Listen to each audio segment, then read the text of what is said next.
ఎవరికి వాళ్ళు మేము గెలుస్తామంటారు. బీఆర్ఎస్గా మీరు కూడా ప్రచారాలు చేస్తున్నారు, బీఆర్ఎస్ పార్టీ కార్యకర్తలుగా.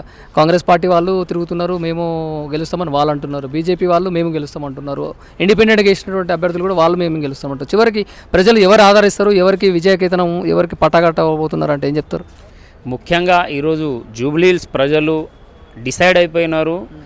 గత 9.5 సంవత్సరాల సంక్షేమం ఒకవైపు, ఈ 2 సంవత్సరాల ఈ దుర్మార్గపు పాలన ఒకవైపు, ఈ రెండిటి మధ్య వాళ్ళు న్యాయ నిర్ణేతలుగా రేపు నవంబర్ 11 నాడు వాళ్ళు తీర్పు ఇవ్వబోతున్నారు.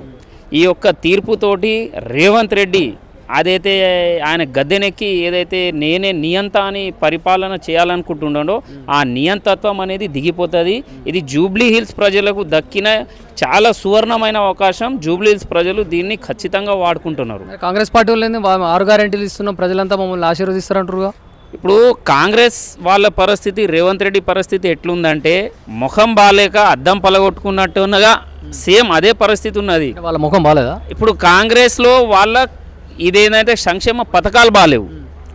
రేవంత్ రెడ్డి హైడ్రా నుంచి నేను హైదరాబాద్ని అభివృద్ధి చేసిన అంటుండు కదా. మరి రేవంత్ రెడ్డికి దమ్ము ధైర్యం ఉంటే అదే హైడ్రా పేరు చెప్పుకొని ఆయన ఓట్లు అడగచ్చు కదా. జూబ్లీహిల్స్ నియోజకవర్గంలో బోరాబండాల, షేక్పేట్ల, రహమత్ నగర్ల, సోమాజిగూడలో వెళ్ళి నువ్వు అడగచ్చు కదా. నువ్వు ఈరోజు కేటీఆర్ని వ్యక్తిగతంగా నువ్వు దూషించడం తప్పిస్తే, నేను ఇది ఫలానా మంచి అభివృద్ధి చేసిన, నన్ను గౌరవించండి, నన్ను ఓట్లేసి గెలిపించండి అనే చెప్పే దమ్ము ధైర్యం రేవంత్ రెడ్డికి లేదు. ఎందుకంటే క్లియర్ క్రిస్టల్గా ఈరోజు జూబ్లీహిల్స్ నియోజకవర్గంలో వెంగళరావు డివిజన్లో 920 కోట్లతోని 1000 పడకల ఆసుపత్రి కేసీఆర్ గారు నిర్మించారు.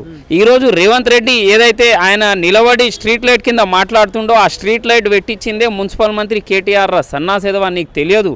ఈరోజు నీ బస్సు ఏదైతే తిరుగుతుందో యాత్రలేది, ఆ యాత్ర తిరిగే బస్సు ఆ రోడ్లన్నీ మంచిగా ఉన్నాయంటే అది పెట్టించిందే మున్సిపల్ మంత్రిగా కేటీఆర్ సన్నాసోడా రేవంత్ రెడ్డి అని నేను ఇక్కడ నుంచి తెలియజేస్తా ఉన్నాను. అయితే ఇప్పుడు ముస్లిం మైనారిటీ సోదరులు ఎక్కువ మంది ఉన్నారు జూబ్లీహిల్స్లో. ఈ ఓట్లన్నీ ఎటుబడే అవకాశం ఉంది, ఎందుకంటే అజారుద్దీన్కి క్యాబినెట్ మినిస్టర్ ఇచ్చారు కాబట్టి. ఇప్పుడు అజారుద్దీన్కి క్యాబినెట్ మంత్రి ఇచ్చినంత మాత్రాన వాళ్ళు తీసుకున్న 9.5 సంవత్సరాలు సంక్షేమం అంటే ఒక కోడి తన పిల్లల్ని ఎలా కాపాడుకుంటుందో కేసీఆర్ గారు మైనార్టీ ప్రజలని, సబ్బండ వర్గాల ప్రజలని అలా కాపాడుకున్నారు. ఈరోజు ఎలక్షన్ ఉందనే కేవలం ఎలక్షన్ గురించే రేవంత్ రెడ్డి గారు అజరుద్దీన్ గారిని మంత్రి పదవి ఇచ్చిర్రు. మంత్రి పదవి ఇచ్చిన తర్వాత కూడా ఆయనకు పోర్ట్ఫోలియో అనేది ఇవ్వలేదు. ఇప్పుడు ప్రతిపక్షంగా మేము అడిగితే తప్పిస్తే అజరుద్దీన్ గారికి ఆయన మంత్రి పదవి ఇచ్చే పరిస్థితి లేదు. ఇవాళ ప్రజలకు రేషన్ కార్డు ఇచ్చే దిక్కు లేదు. ఇవాళ ప్రజలకు జూబ్లీహిల్స్లోనే దాదాపుగా మహిళలు 2 లక్షల మంది ఓటర్లు ఉన్నారు. వాళ్ళకి నువ్వు ఇస్తా అని చెప్పిన తులం బంగారం ఎక్కడ? దగ్గర ఒక 13 నుంచి 16 వేల పెళ్లిళ్ళైనాయి జూబ్లీహిల్స్ నియోజకవర్గంలో ఈ 2 సంవత్సరాల్లో. వాళ్ళకి ఇస్తా అన్న కళ్యాణ లక్ష్మి చెక్ ఏది? రావట్లేదా? కళ్యాణ లక్ష్మి చెక్ అసలు అది ఊసే లేదు. అన్నారుగా తులం బంగారం ఇస్తాం పెళ్ళైనటువంటి మహిళలకి. తులం బంగారం ఎక్కడ ఇస్తున్నారు వాళ్ళు? తులం బంగారం చాలా ఫిరమైందని వాళ్ళ మంత్రి చెప్తాడు. వాళ్ళ మంత్రి నిన్న TV9 అనే ఇంటర్వ్యూ ఇస్తా అది మేము చెప్పినప్పుడు 50,000, మరి ఇవాళ 1,00,000 దాటింది, మేము ఇవ్వలేమంటారు. మరి నీకు చేతగా అన్నప్పుడు నువ్వు హామీలు ఎందుకు ఇచ్చినావు? ఇప్పుడు మహిళలకి నువ్వు ఇస్తా అన్న 2,500 రూపాయలు ఏది? గవర్నమెంట్ ఎంప్లాయీస్తో పాటు ప్రతి నెల 1వ తారీఖు నాడే మిమ్మల్ని పడుతుంది అని చెప్పినావు. మరి అది మోసం రావట్లే. 4,000 రూపాయలు ఏడొస్తుందండి? 2 నెలల పెన్షన్ ఎగ్గొట్టిండు.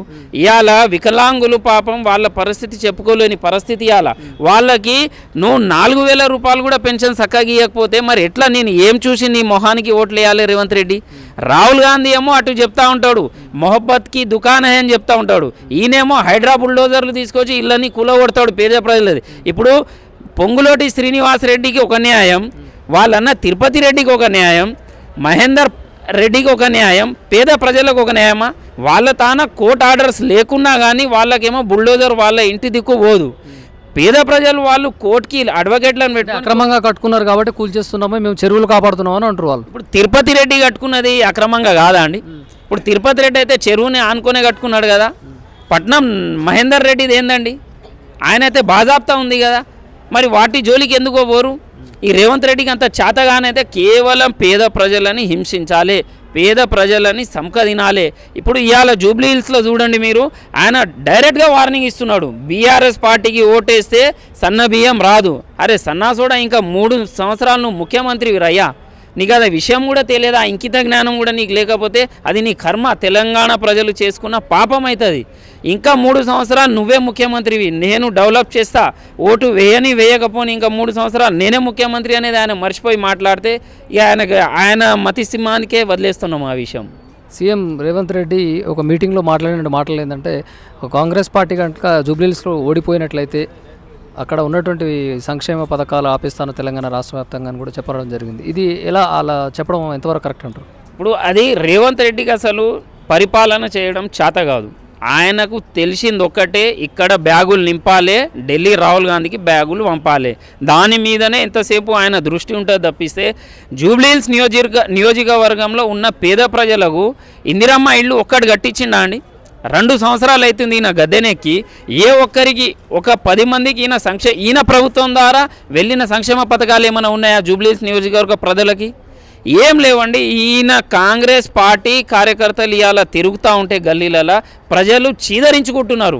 ఆ ఇంటెలిజెన్స్ రిపోర్టు రేవంత్ రెడ్డికి వెళ్ళగానే ఆయన వ్యక్తిగతంగా దూషణలు మొదలు పెడుతుంది. కేటీఆర్ గారి పైన వ్యక్తిగతంగా ఈ ఎలక్షన్ డైవర్ట్ చేయాలి. బిడ్డ ఈడ డైవర్ట్ అయ్యేటోళ్ళు ఎవ్వరు లేరు. కేసీఆర్ గారు మాకు నేర్పిన సంస్కారం, మాకు ఆయన రాజకీయ నీడలో మేము పెరిగిన విధానం నీకంటే 1000 రెట్లు ఎక్కువ మాట్లాడగలం. కాకపోతే కేసీఆర్ గారు మాకు అలా నేర్పియలేదు కాబట్టి మేము చాలా గౌరవంగా ఆ ముఖ్యమంత్రి పదవిని మర్యాద ఇస్తూ నువ్వు కూర్చున్నావు కాబట్టి నిన్ను మర్యాద ఇస్తూ మాట్లాడుతున్నాం బిడ్డ, లేకుంటే నీకంటే 100 రెట్లు ఎక్కువ మాట్లాడగలం. అయితే మీకు నచ్చిన పొలిటీషియన్ ఎవరంటే ఏం చెప్తారు?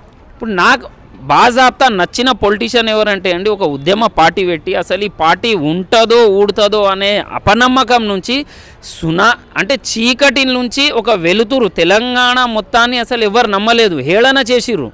పిడికెడు మందితో మొదలుపెట్టిన ఉద్యమాన్ని 4 కోట్ల ప్రజలకు చేర్చిన నాయకుడు ఇంకెవరైనా ఉంటారా అండి ప్రపంచంలో? కేసీఆర్ గారి గొప్పతనం కాదా? అసలు ఈ తెలంగాణ రాష్ట్రం వస్తుందా రాదా అనే మైకంలో నుంచి తెలంగాణ రాష్ట్రాన్ని సాధించి తెలంగాణ రాష్ట్రాన్ని 10 సంవత్సరాల పాటు పరిపాలన సాగించి అందరికీ సబ్బండ వర్గాల ప్రజలకి అందరికీ తన సొంత పిల్లల్లాగా చూసుకున్నటువంటి అంత గొప్ప నాయకుడు ఇంకెవరు ఉంటారండి? మాగంటి గోపీనాథ్ 3 సార్లు ఎమ్మెల్యే అయింది కదా, ఏం డెవలప్ చేసిండు జూబ్లీహిల్స్ నియోజకవర్గానికి అంటే ఏం చెప్తావు? ఇప్పుడు మాగంటి గోపీనాథ్ గారు ఆయన చేసిన డెవలప్మెంట్ ఏంటంటే, ఇందాకే కేటీఆర్ గారు మనకు ప్రెస్ మీట్ పెట్టి చెప్పడం జరిగింది.